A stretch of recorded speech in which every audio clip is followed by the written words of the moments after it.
వెనకున్నటువంటి అర్థం అది మనం అర్థం కరెక్ట్గా దాన్ని బైబిల్ని అర్థం చేసుకుంటే ఇట్ ఈస్ ఎక్స్ప్లోజివ్ థాట్.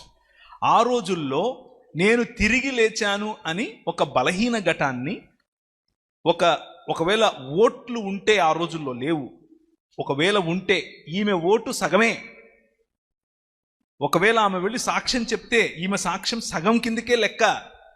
అలాంటి వ్యక్తిని ఎన్నుకొని ప్రభు అయిన యేసుక్రీస్తు ఏమంటున్నాడంటే, నువ్వు వెళ్ళి నా సహోదరులతో చెప్పు, నేను వారికి ఇంతకుముందే చెప్పినట్లు గలిలియలో వాళ్ళని కలుస్తాను, వాళ్ళని అక్కడ రమ్మని చెప్పు అని చెప్పాడు.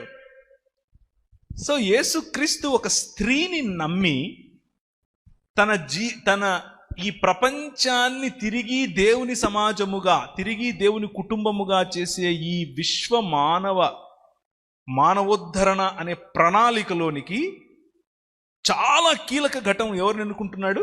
స్త్రీని ఎన్నుకుంటున్నాడు. ఇదే సందర్భంలో ఒక మాట అంటారన్న, సారీ అన్న, అందులో అంటారు, అయితే వారి మాటలు వీరి దృష్టికి వెర్రి మాటలుగా కనబడను అని ఉంటుంది. అంటే అపోస్తలులు చాలా మంది ఆనాడు పురుషులు నమ్మలేదు అనే మాట రాయబడింది. కరెక్ట్.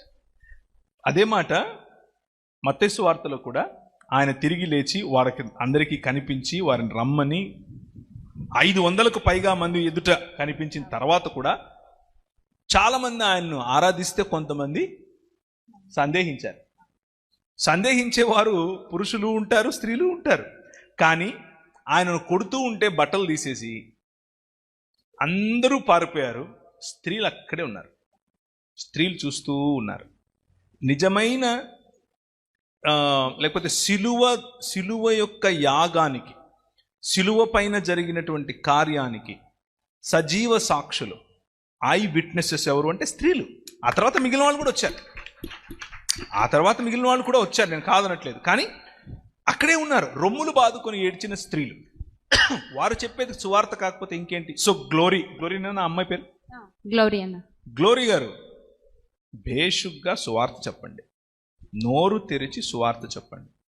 నాకు తెలిసినంత వరకు ప్రభువు సువార్త సేవలో, అతి ముఖ్యంగా సువార్త సేవలో స్త్రీలను వాడుకున్నంతగా పురుషులను కూడా వాడుకోలేదు ఇంతవరకు. ఇది నా వ్యక్తిగత అనుభవం.